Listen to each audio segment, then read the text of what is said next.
নমস্কার বন্ধুরা, ঘরোয়া ঘরকন্নায় সবাইকে স্বাগত জানাই। বন্ধুরা, আজও আমি নিয়ে এসেছি গরমকালে ঠিক এই সময়তে আমাদের কী ধরনের খাবার খাওয়া উচিত, মানে খেলে শরীরটা ভালো থাকে সেটা নিয়ে।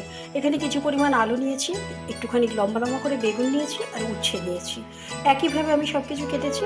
আর এখানে 5 পিস আমি রুই মাছ নিয়েছি।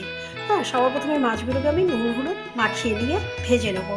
আর এটা গরমকালে খেতে কিন্তু খুবই ভালো লাগে। কার কেমন লাগে জানি না, আমরা কিন্তু খাই এবং আমাদের কিন্তু খুবই ভালো লাগে।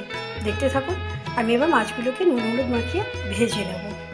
বন্ধুরা, আমি কড়াইয়ে তেল বসিয়ে দিয়েছি আর এখানে আমার মাছে নুন হলুদ মাখানো হয়ে গেছে।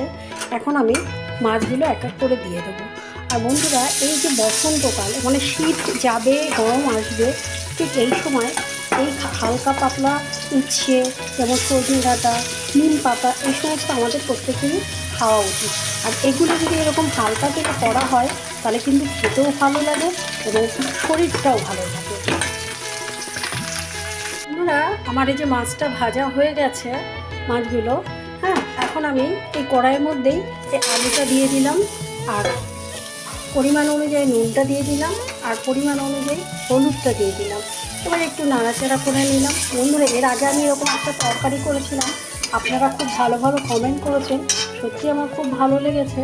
আজও তাই আমি সেই রকম খেয়ে আপনাদের যে একটা উচ্ছে দিয়ে যেটা করা যায় সেটা আমি দেখাচ্ছি।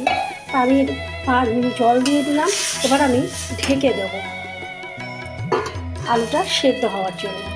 বন্ধুরা, এখন আমি ঢাকনা খুলে দেখব আলুটা কতটা সেদ্ধ হয়েছে। হ্যাঁ, আলুটা অনেকটা সেদ্ধ হয়ে গেছে। এখন আমি এই উচ্ছে, বেগুন আর কাঁচা লঙ্কাটা দিয়ে দেবো। কারণ বন্ধুরা, আমি কখনো উচ্ছে ভেজে দিই না। উচ্ছে ভেজে দিলে পরে বেশি তেতো লাগে। হ্যাঁ, উচ্ছেটা বেশি জাল হয়ে গেলে, তাই এই আলুটা সেদ্ধ হয়ে গেলে উচ্ছেটা দিলে অত বেশি তেতো লাগে না। আর উচ্ছেও খুবই নরম, বেগুনও খুবই নরম, তাড়াতাড়ি সেদ্ধ হয়ে যাবে। এবার আমি আবার একটু উচ্ছে আর বেগুনটাকে সেদ্ধ হওয়ার জন্য ঢেকে রেখে দেবো। বন্ধুরা, এখন আমি তুলে দেখব। দেখুন, বেগুনটা অনেকটা সেদ্ধ হয়ে গেছে এবং উচ্ছেও কিন্তু অনেকটা সেদ্ধ হয়ে গেছে। আর যেটুকু বাকি আছে সেটা আমি ফোড়ন দেওয়ার পর একটু ফোটাবো, তখন সেদ্ধ হয়ে যাবে। এখন আমি নামিয়ে ফোড়ন দিয়ে নেবো তরকারিটাতে। এবার আমি কিছু পরিমাণ শুকনো কড়াইয়েই আমি জিরে ভেজে নেবো। হ্যাঁ, ভাজা জিরে আমি একটু গুঁড়ো করে এই তরকারিটা যখন নামাবো তখন দেবো। এতে তরকারিটার টেস্টটা অনেকটাই ভালো হবে। হালকা যখন গন্ধ বেরোবে তখন আমি নামিয়ে নেব। বন্ধুরা, এবার আমি কড়াইয়ে তেল দিয়ে দিয়েছি এবং ফোড়ন দিয়ে দিয়েছি। এবার আমি তরকারিটা ঢেলে দেবো। বন্ধুরা, আমি যে জিরেটা ভেজে নিয়েছিলাম সেটা আমি কাঠের ছেঁচুড়িতে আমি একটু থেতলে দেবো। বন্ধুরা, এবার ঢাকনা তুলে দেখছি আর দেখুন, উচ্ছেগুলোও সেদ্ধ হয়ে গেছে, আলুও সেদ্ধ হয়ে গেছে, বেগুনও সেদ্ধ হয়ে গেছে। আমি বেগুনটা উচ্ছের তরকারিতে দিই এই কারণে, তাহলে একটু মাখো মাখো হয়। এবার আমি এই মাছগুলো সব দিয়ে দিলাম ওপর থেকে। আর এই যে ভাজা জিরেটা আমি যে গুঁড়ো করেছিলাম সেটা এবার এরপর থেকে দিয়ে দিলাম। এতে গন্ধটা বা টেস্টটা খুবই ভালো হয়। হ্যাঁ, এবার 5 মিনিট ফুটে গেলে আমি নামিয়ে নেব।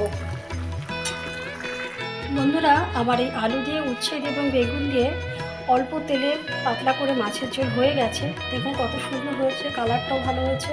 যদি আপনাদের আমার এই রেসিপিটি ভালো লেগে থাকে অবশ্যই আমার পাশে থাকবেন। বন্ধুরা, সবসময় ভালো থাকবেন। আজকের মতো শেষ করছি, আবার নেক্সট কোনো ভিডিওতে দেখা হবে। ততক্ষণের জন্য বন্ধুরা ভালো থাকুন, সুস্থ থাকুন। আর বন্ধুরা, আমার ইউটিউব চ্যানেল ঘরোয়া ঘরকন্না নামেই আছে, প্লিজ সাবস্ক্রাইব করে আমার পাশে থাকবেন। এবং আমার ঘরোয়া ঘরকন্না নামে পেজটি আছে, ফলো করে আমার পাশে থাকবেন। কেমন? রাখছি আজকের মতো।